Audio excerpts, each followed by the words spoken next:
Syarat melamar kerja di Indonesia. Bukan di Singapura ataupun di Malaysia nih kan beda. Mampu bekerja di bawah tekanan dan kejar target. Tinggi badan minimal 181 cm. Berpenampilan menarik. Hai guys, jumpa lagi di Bang Jack Channel. Saya doain semoga rezeki kamu bertambah di samping rezeki yang ada guys.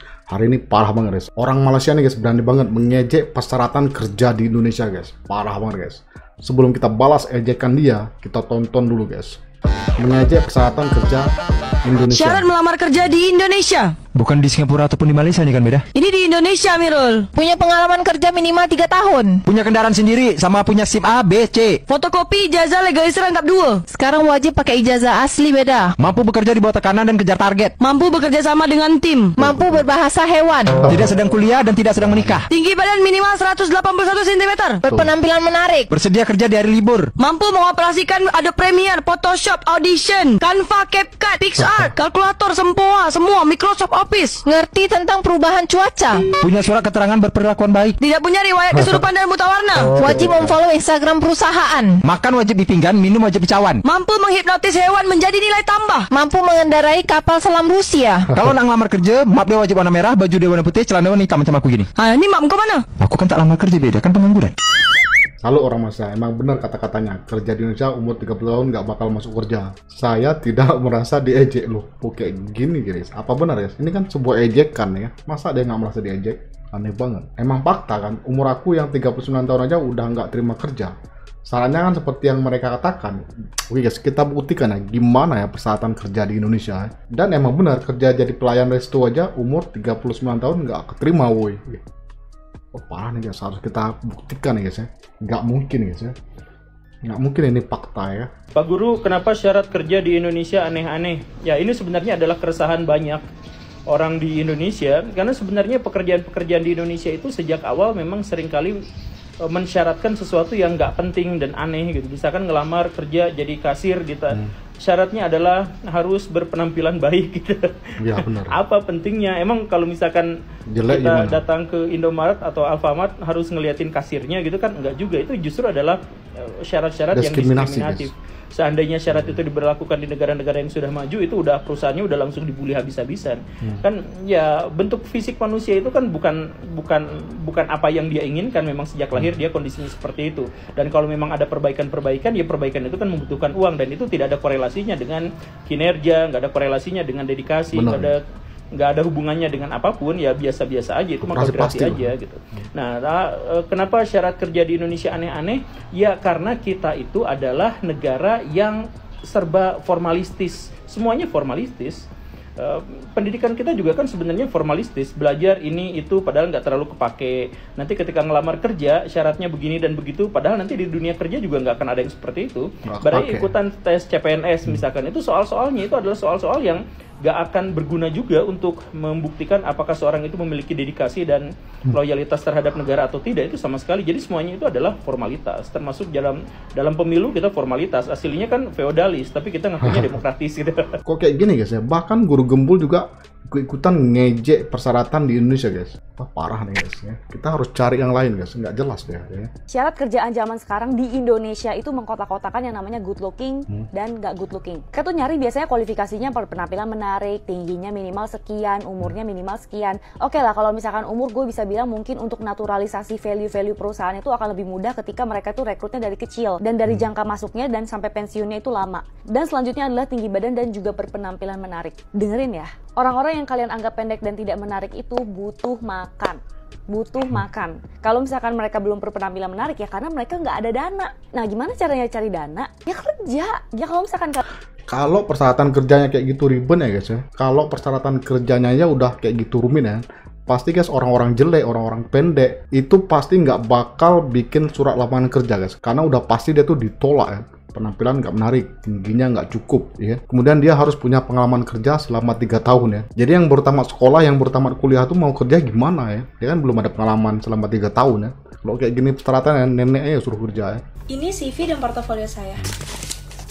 Waduh, lulusan SMA dan sudah menikah ya? Maaf sekali nih, kualifikasi di perusahaan kami itu minimal fresh grade S1, good looking, maksimal umur 25 tahun, memiliki pengalaman kerja minimal 5 tahun, dapat berjalan di atas air, dapat menyembuhkan penyakit kusta, dapat menghidupkan orang mati, dibuktikan dengan lampiran sertifikat Edo Tensei dari Orochimaru, berperilaku baik yang dapat dibuktikan lewat SKCK Arab Saudi, dapat melakukan tendangan diaba jambel, dan... Mampus.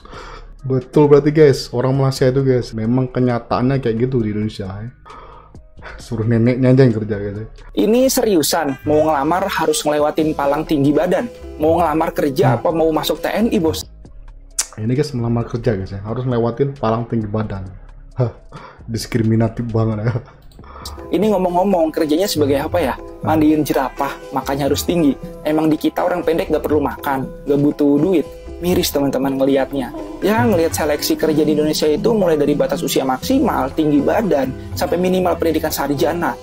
Yang bikin heboh kemarin malah Kemendikbud bilang kalau kuliah adalah pilihan. Udah biaya kuliah mahal, lulusan tingkat sekolah numpuk, sulitnya cari kerja. Mau gimana lagi? Nggak malu tuh diketawain HRD Jerman. Buat kamu yang sekolahnya taman SMA atau yang sederajat kan, itu jangan harap guys kalau kamu kerja tuh dapat gaji yang mahal, jangan harap guys. Makanya orang-orang yang taman SMA itu guys berputus asa dari mendapatkan pekerjaan yang layak di dunia nyata guys. Jangankan yang SMA, yang kuliah aja banyak yang nganggur guys. Kenapa? Karena persyaratan itu yang nggak memungkinkan guys. Info lowongan kerja. Penempatan Malaysia gaji 7 juta minimal ijazah SD. Penempatan Singapura gaji 10 juta minimal ijazah SMP. Penempatan Korea Selatan gaji 20 juta minimal ijazah SMA. Penempatan Amerika Serikat gaji 60 juta minimal ijazah SMA dan punya skill. Spesial informasi. Penempatan negeri Konoha, persyaratan ijazah minimal S1, S2, S3, S4, S5, S-Telem, mampu mengendalikan api, air, udara, dan setara dengan Avatar, memiliki kapal naga genik 212, penampilan menarik yang muka pas-pasan, maaf belum ada lowongan, memiliki kedekatan batin dengan alam gaib, bisa membaca pikiran pemimpin perusahaan, mampu mengendarai jet tempur, tank, kapal selam, dan tronton, berusia maksimal gaji sejuta sebulan, berpengalaman kerja minimal 35 tahun di bidang antariksa, gaji 2 juta, dipotong pajak, absen kasbon, dan lain-lain. Apabila Bapak Ibu telah bekerja dalam kurun waktu 10 tahun, akan mendapatkan reward yang setinggi-tingginya berupa pujian dan tanda terima kasih. Yaitu bukan angel. HRD di Jerman kaget setelah mengetahui bahwa ternyata syarat untuk bekerja di Indonesia adalah menerapkan batas umur. Bahkan HRD di Jerman mengatakan bahwa jika itu terjadi di Jerman, maka perusahaan tersebut bisa kena sanksi yang sangat berat karena hal itu sama dengan diskriminasi. Yap, tentu saja. Seperti yang kita tahu bahwa di Indonesia ada syarat-syarat yang harus dipenuhi oleh para pencari kerja yang dikatakan menyulitkan beberapa pelamar kerja untuk bisa mendapatkan pekerjaan impiannya. Dan salah satunya adalah batas usia yang selalu jadi permasalahan. Hal ini juga dialami oleh Rizvani Tandi, berusia 28 tahun, asal Toraja, Sulawesi Selatan, dan ia juga merupakan salah satu pelamar kerja yang kesulitan mendapatkan pekerjaan di Indonesia dan lebih memilih untuk keluar negeri dan bekerja di perusahaan yang ada di Jerman. Pada saat diwawancarai, Rizvani mengatakan bahwa di Indonesia ada syarat batas usia yang digunakan oleh berbagai macam pekerjaan, sehingga buat para HRD di Jerman menjadi kaget dan baru tahu kalau di Indonesia ada syarat usia untuk melamar kerja. Ini guys, persyaratan calon operator PT Denso Manufacturing Indonesia guys. Lulusan SMA, SMK tercatat nilai rata-rata 7, usia maksimum 23, itu maksimum guys. Nggak boleh 25, nggak boleh guys. Tinggi badan minimal 155, 160 guys. Jadi kok 155 cowok itu nggak terima guys. Kalau cewek 154 itu dia gagal guys. Nggak perlu ya. Kurang tinggi ya. Wajib belum menikah bersedia tidak menikah selama masa kontrak. Jadi selama kerja di situ guys, dia nggak boleh nikah. Wajib memiliki IKTP yang KK, MPWP, SKCK, kartu pencari kerja, itu guys wajib. Ketika lulus seleksi untuk semua tahap, siap ditempatkan sesuai kebutuhan perusahaan. Tidak merokok, sudah melakukan vaksin 2 kali, hasil swab antigen negatif, sangat tangan. Mampus lah guys. Berarti fakta guys ya. Jadi begitulah guys ya, ternyata itu fakta guys ya. Syarat mencari kerja offline ya, memang sangat mengerikan guys ya. Wah, nggak nyangka banget guys, ternyata itu bukan ejekan guys, tapi fakta. Bahkan netizen Indonesia juga setuju dengan nyinyiran orang Malaysia tersebut guys, karena itu fakta ya. Wah, parah nih guys. Nah, bagaimana menurut pendapat kamu? Silahkan berikan tanggapan, sanggahan, opini, dan kritik di kolom komentar. Semoga bermanfaat bagi kita semua dan menjadi ilmu baru. Saya cukupkan video sampai sini. Wassalamualaikum warahmatullahi wabarakatuh. Ciao.